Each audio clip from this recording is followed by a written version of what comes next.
Assalamualaikum warahmatullahi wabarakatuh.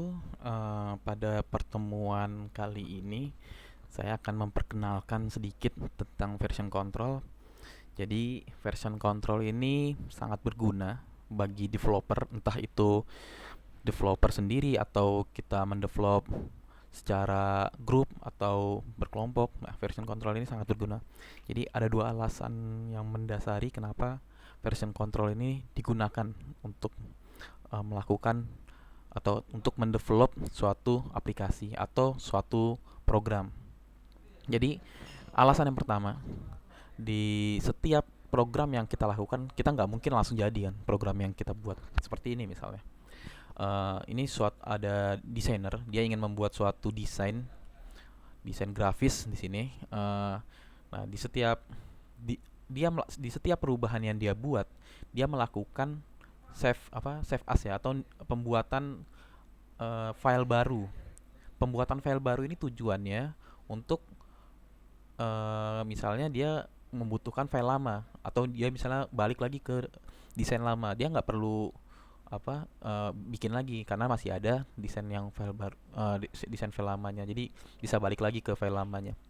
Nah, kalau misalnya ini terjadi, kalau misalnya kita bikin setiap perubahan save as gitu pula, misalnya kalian bikin tugas atau misalnya nanti bikin laporan KP atau laporan praktikum. Nah, setiap perubahan ada save as. Nah, itu kan membuat filenya makin banyak. Selain membuat filenya makin banyak, kalian juga nggak tahu setiap perubahan ini apa aja sih yang berubah, atau apa aja sih yang ditambahkan gitu, atau apa aja sih yang dikurangi. Nah, kalau misalnya di version control sendiri, hal perubahan setiap source code atau setiap aplikasi yang kita develop itu bisa dibuat lognya, bisa dibuat catatannya, historisnya. Jadi kalau misalnya di version control ada yang namanya commit. Misalnya saya membuat suatu aplikasi, kemudian saya commit. Nah, di first commit misalnya, nah ini aplikasi yang saya buat. Kemudian besoknya saya pengen melakukan perubahan pada aplikasi tersebut. Nah, nanti saya commit lagi. Nah, kalau misalnya saya pengen balik ke commit yang awal, nah nanti saya tinggal panggil yang commit yang awalnya itu. Jadi di version control kita nggak perlu sampai bikin beberapa file-file baru, kita cukup setiap perubahan yang kita lakukan kita commit di version control tersebut. Selain itu, dari log version controlnya juga kita bisa lihat setiap apa aja sih perubahan yang kita lakukan di setiap commit kita itu. Nah, jadi di version control ini kita dapat melihat serta istilahnya melihat version yang kita lakukan. Kemudian pada group project, atau kalau misalnya kita melakukan atau membuat suatu aplikasi atau kode program secara berkelompok. Nah, version control ini sangat berguna. Jadi dengan adanya version control, kita nggak perlu yang namanya kirim-kirim source code kemudian saling menunggu codingan masing-masing orang. Nah, dengan adanya version control ini, di version control ini akan memanage atau mengatur project group yang kita lakukan gitu. Jadi project groupnya nanti diatur oleh version control. Kemudian di version control ini ada tiga jenis. Yang pertama local version control. Di local version control ini setiap perubahan di version control hanya dilakukan atau disimpan hanya di local komputer. Jadi hanya di komputer kita saja, tidak ada cadangan di misalnya di cloud gitu atau di internet, tidak ada. Jadi kalau misalnya di local komputer ini hanya di satu komputer. Nah, kalau misalnya grup project gimana? Nah, ya udah berarti bergantian di local komputer tersebut gitu. Kalau misalnya pengen bikin suatu project yang berkelompok. Kalau misalnya yang si A pengen bikin project, kemudian si B pengen menambahkan, ya si B ini menambahkan atau menulis kodenya ya setelah si A selesai gitu. Kemudian ada versi lainnya yaitu centralized version control system. Nah, di centralized version control system ini version database-nya terdapat pada cloud. Jadi ada suatu server sendiri, suatu server sentral, tapi di setiap komputer developer tidak ada version database-nya gitu. Jadi kalau misalnya ada apa-apa dengan version servernya, misalnya VCS servernya, nah nanti tidak ada backup di setiap komputer masing-masing developer. Kemudian yang terakhir adalah distributed version control. Nah, di distributed version control ini, setiap developer memiliki version database dan terdapat pula cloud atau server komputer yang akan menyimpan version database. Nah, yang ini yang sering kita lihat, yang sekarang kalian tahu, misalnya seperti GitHub atau GitLab atau misalnya Mercurial dan version control lainnya. Kemudian, nah ini saya untuk version control ini mungkin yang saya ajarkan di Git dulu. Jadi kalian bisa di GitHub atau GitLab. Nah, ini sama sebenarnya untuk command-nya. Nah, kalau misalnya pengen belajar, di sini ada beberapa resource yang bisa kalian pelajari di Git. Kalau pengen belajar version control seperti apa, kan di version control sendiri banyak nanti ininya. Entah kalian mau bikin ada versi-versi ininya, versi-versi aplikasi kalian. Jadi selain commit, misalnya ada versi khusus buat Windows, versi khusus buat Linux. Nah, itu bisa di version controlnya. Jadi tinggal dibuat versi-versinya, atau setiap versi, misalnya versi Windows. Nah, versi Windows ini ada perubahan. Nah, setiap perubahan akan dicatat pada commit. Nah, kalau pengen melihat referensinya atau resource pembelajarannya bisa dilihat di sini. Kalau misalnya kalian menggunakan command line, tinggal menggunakan git help, nama command line-nya apa, config-nya apa, nama config-nya apa. Misalnya git help commit, git help push, git help fetch, git help pull. Nah, itu nanti keluar ini ngapain, buat apa, git help commit ini buat apa aja, kemudian isinya apa aja konfigannya gitu. Kemudian kalau yang lain ini buku-bukunya atau sumber-sumber dari internet, kalian bisa baca-baca sendiri nanti. Kemudian instalasi. Nah, instalasi kalau di Windows kalian nanti ada namanya Git SCM ini. Nah, Git SCM nanti bisa download version Git di Windows. Jadi yang khusus Windows, ini karena saya menggunakan Linux, nanti ini bisa diganti ya, download for Windows nanti. Nah, nanti bentuknya itu dia ada aplikasi yang berupa command line gitu. Nah, kalau misalnya di Linux bagaimana? Kalau di Linux sendiri tinggal diinstal menggunakan, kalau misalnya kita menggunakan Linux Debian, Ubuntu dan turunannya, kita menggunakan apt-get install. Kalau misalnya kita menggunakan Fedora project, misalnya Fedora, CentOS, Red Hat, itu menggunakan yum install git. Atau misalnya menggunakan Cygwin, kalau Cygwin ini sudah termasuk juga biasanya di version control-nya, sudah terinstall biasanya. Nah, ini adalah flow dari suatu git, bagaimana version control itu dibuat. Jadi untuk version control sendiri, kita misalnya dari suatu working directory, jadi folder di mana kita membuat source code, membuat codingan, program atau aplikasi. Nah, kalau misalnya kita pengen membuat version controlnya, yang harus pertama dilakukan adalah git init. Jadi bukan git add, di sini ada git init. Git init itu untuk menginisiasi version control. Nanti kita akan belajar kita praktikan seperti apa. Kemudian setelah git init, nah nanti muncul local repo di sini. Muncul local repository. Nah, untuk membuat working directory kita masuk ke local repo ini, kita akan melakukan git add. Git add ini masih belum masuk ke local repo, tapi masuk ke staging area. Nah, jadi kalau misalnya kita pengen lihat statusnya, itu masih belum ada nanti di local repo. Nah, untuk commit ke local reponya, kita lakukan git commit gitu. Nah, di git commit ini masih proses di lokal, di komputer kita saja, belum masuk ke komputer servernya. Kalau misalnya kita menggunakan GitHub, ya belum masuk ke server GitHub-nya. Untuk masuk ke GitHub, kita akan melakukan git push. Tapi kalau misalnya untuk pertama kali melakukan, misalnya kita mau bikin membuat atau nge-share project kita dari local repo ke remote repo yang misalnya di GitHub, itu kita menggunakan git remote dulu. Jadi inisiasi pertama kali. Tapi setelahnya kita hanya tinggal git push saja. Nah, git push ini membuat codingan kita atau aplikasi kita yang ada di local repo masuk ke remote repo. Jadi yang tadinya di komputer kita masuk ke komputernya atau servernya GitHub. Nah, kalau misalnya kita pengen melakukan perubahan nih. Kita ngambil misalnya ini si A. Kemudian si B setelah melakukan perubahan, kita pengen ngambil perubahannya si B, kita git fetch. Jadi git fetch itu ngambil remote yang ada di remote repo atau misalnya di GitHub atau di server untuk ke local repo kita. Kemudian ini masih ada di local repo, belum ada di working directory kita. Untuk memasukkan ke working directory itu menggunakan git checkout. Git checkout ini biasanya kalau misalnya branch, jadi kalau misalnya ada percabangan itu menggunakan git checkout. Tapi kalau misalnya hanya satu percabangan saja, langsung kita git merge.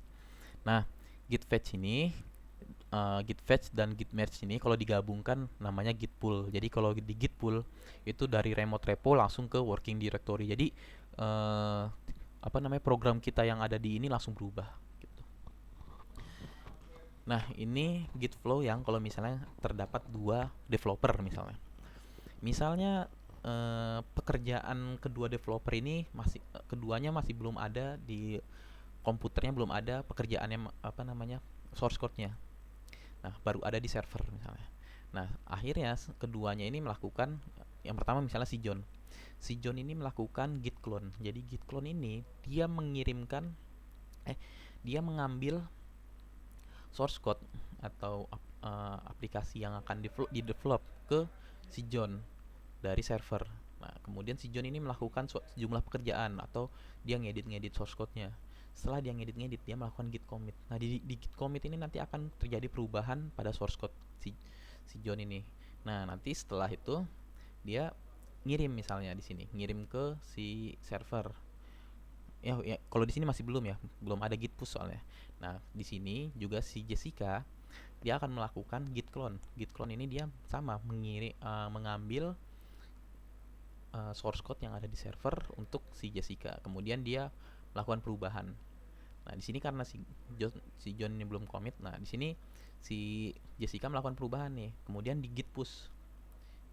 Nah, si John karena si Jessica ini telah melakukan perubahan, si John pengen ngambil source code yang udah dirubah oleh si Jessica.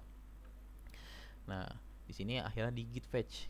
Nah, di sini si John jika ingin melakukan atau si John ini ingin menggabungkan source code yang dia miliki dengan source code yang sudah si Jessica miliki, dia nanti melakukan git merge. Jadi git fetch ini mengambil dari server ke sini ke si John.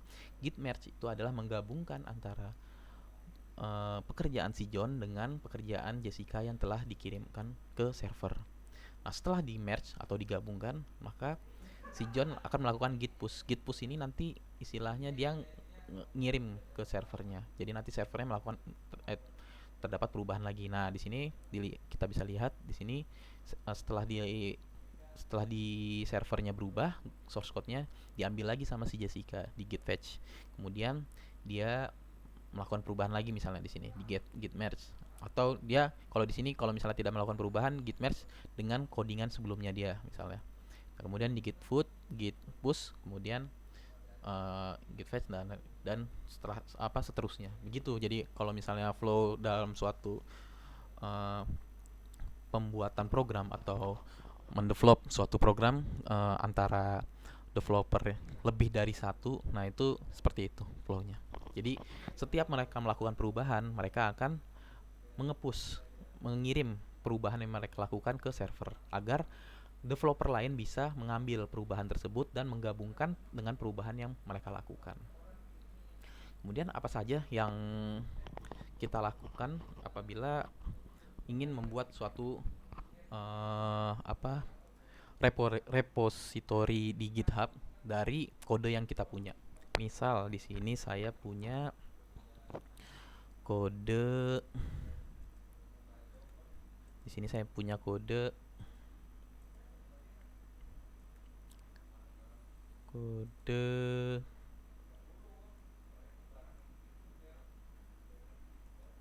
data conversion ini ya.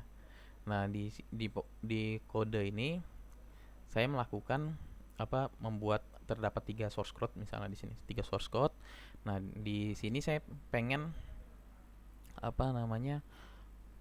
di sini saya pengen source code yang saya miliki ini dikirimkan ke GitHub, ke remote repository.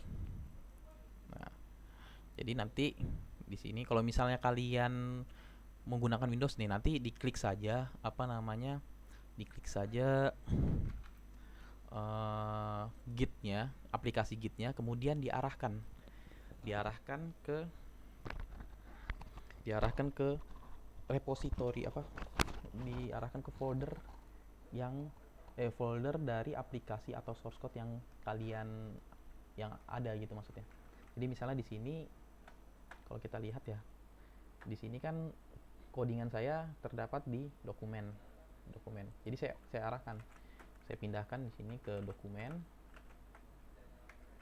Nah, kalau misalnya yang belum terbiasa dengan command line, kalau misalnya di Windows sendiri untuk pindah directory itu menggunakan CD, itu dari bahasa dari apa namanya, kepanjangan dari change directory. Kalau misalnya pengen melihat directory isinya apa, menggunakan dir.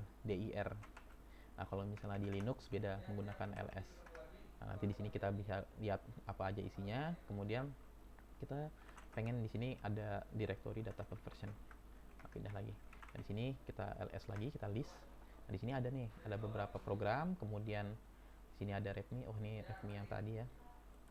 Saya delete dulu misalnya. Kita ls lagi. Nah, readme-nya hilang ya di sini. Nah, ini saya sudah masuk ke directory program saya di sini. Directory program saya. Kemudian saya pengen melakukan di sini, saya pengen melakukan membuat Git di lokal komputer saya. Sebelumnya tidak ada Git di sini. Kalau kalian lihat di sini juga belum ada Git di sini. Di sini nggak ada Git. Nah, file hiddennya juga sudah di ini masih belum ada. Nah, kalau misalnya saya pengen membuat Git di apa namanya, di lokal repo saya tinggal membuat Git init di sini ya. Git init yaitu menginisiasi Git. Nah, ini sudah ada Git initnya. Kalau kita lihat list misalnya, nah di sini nggak kelihatan ya kalau ininya ya. Nah, di sini kalau misalnya kita lihat listnya, nah sudah ada Git ini. Kalau misalnya kita pengen cd Git, nah di sini ada. Nah, kita ini sudah membuat inisiasi di Git-nya. Kemudian hal yang berikutnya yang kita lakukan adalah git add. Git add ini untuk ngambil. Coba kita lakukan git status. Nah, ini kalau cuma git init aja belum ada isinya. Nah, sini belum ada belum diapa-apain gitu. Masih merah ininya. Tapi kalau misalnya kita git add, nah min a ini maksudnya semuanya, semua program yang ada, semua file yang ada di data conversion ini kita masukkan. Nah, pas udah masuk, kalau kita lihat statusnya, nah ini berubah semua nanti, new file. Jadi semuanya sudah masuk ke gitnya, ke lokal reponya. Kemudian setelah kita lakukan add, kita bisa commit, git commit. Nah, jadi kan ini masih di staging area kalau kita lihat di git add ini. Kita belum ke lokal repo. Nah, kalau pengen melakukan commit, tinggal di git commit, nm, kemudian kita masukkan pesannya.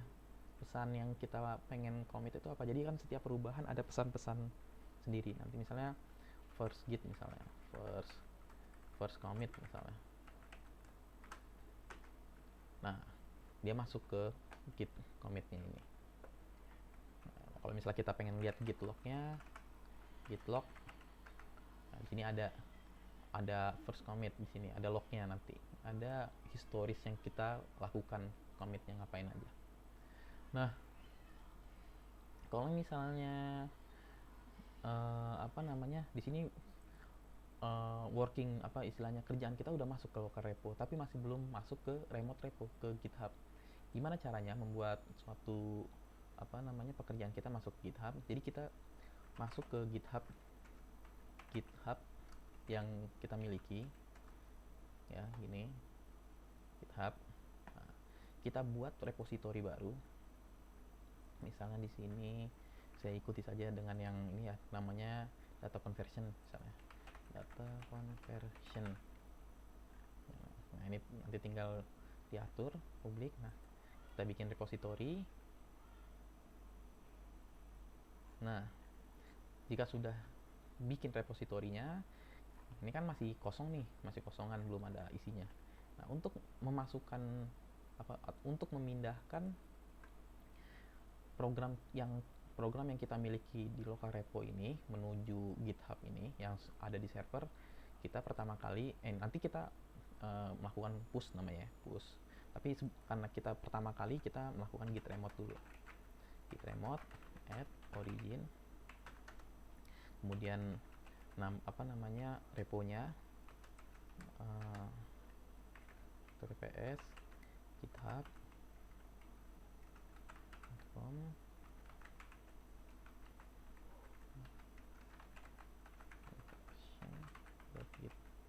Nah, ini kita melakukan git remote untuk masuk ke ininya. Nah, kalau misalnya kita sudah git remote, kita bisa push. Git push origin master. Nah, kenapa master? Master ini branch awal tuh biasanya, percabangan awal biasanya master. Nah, kalau misalnya kita pengen buat versi-versi, misalnya ini versi buat Windows, nanti kita pengen bikin versi buat ini, tapi di satu repository kita bisa bikin percabangan lainnya, misalnya namanya bukan master, kan kalau kita lihat di sini master. Nah, misalnya itu namanya Windows version. Nah, nanti tinggal diganti masternya dengan Windows version gitu. Biasanya nanti diminta username-nya. Nah, ini kan username-nya kita masukkan, username yang dari GitHub-nya.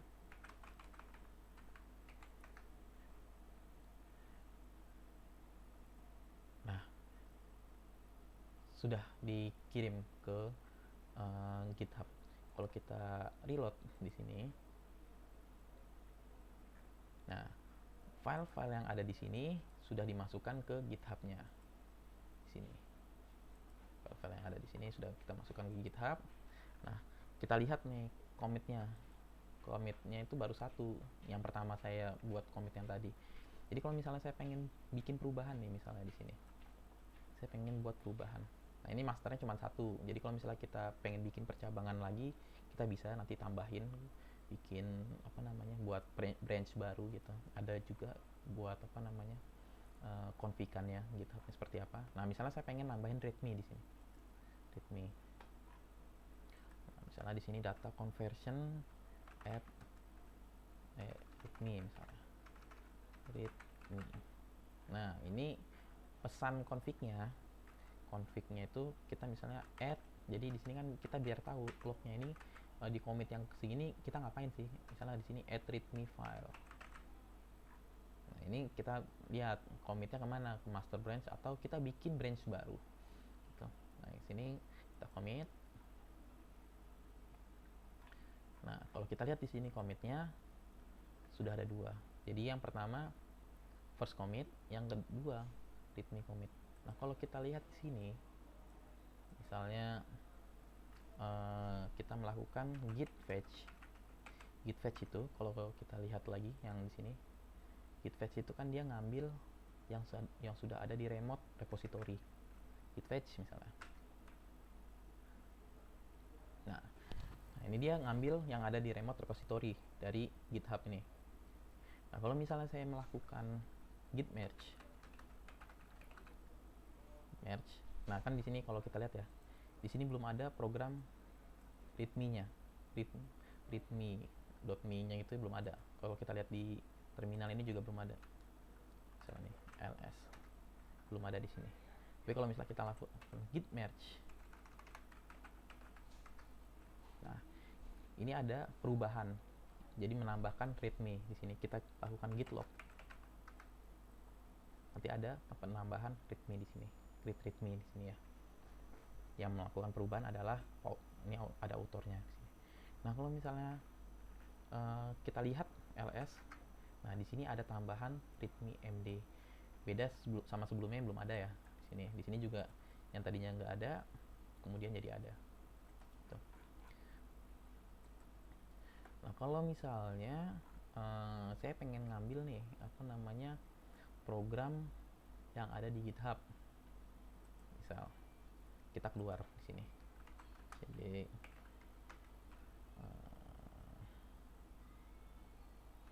cd misalnya. Nah, ini ke home. Jadi di home saya yang ini. Ya di home, di folder home. Nah, di folder home ini uh, apa namanya, kita misalnya pengen ngambil git yang ada di data conversion ini misalnya. Nah, kalau pengen ngambil, kita tinggal copy uh, apa namanya, URL-nya ke GitHub-nya atau download zip ya. Bisa kalau misalnya pengen ininya kayak copy ini, kemudian nanti kita melakukan, nah kan di sini belum ada apa-apanya ya. Belum ada apa-apanya. Kemudian kita akan melakukan git clone. Git clone. Jadi nge-clone dari uh, repository GitHub ini.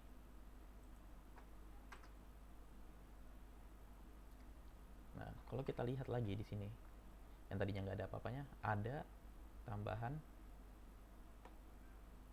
Nah, ini data conversion. Sebelumnya kan tidak ada kan. Nah, yang di sini.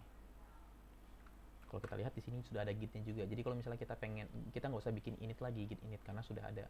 Kalau misalnya kita pengen nge-push, pengen nge-fetch, bisa langsung gitu. Jadi uh, itu saja untuk perkenalan. Nah, jadi untuk GitHub ini sebenarnya nanti ada banyak. Kalau misalnya kita pengen buka apa, bikin percabangan baru misalnya di sini. Ini kan cuma satu kan percabangannya. Bikin percabangan baru, nanti bisa seperti itu. Atau misalnya pengen apa namanya, melakukan commit lagi, ini baru 2 commit misalnya, nanti si ini melakukan commit lagi. Nah, nanti tercatat di sini. Nah, ini biasanya ngapain misalnya di sini, nanti tercatat di ininya seperti itu. Mungkin itu saja yang untuk pengenalan GitHub. Jadi nanti untuk project-project yang kalian buat, source code-nya nanti ditaruh di GitHub, dan apa namanya, setiap perubahan yang kalian lakukan juga dikirim di GitHub. Jadi biar kelihatan siapa aja sih yang ngerjain gitu. Mungkin sekian dari saya. Assalamualaikum warahmatullahi wabarakatuh.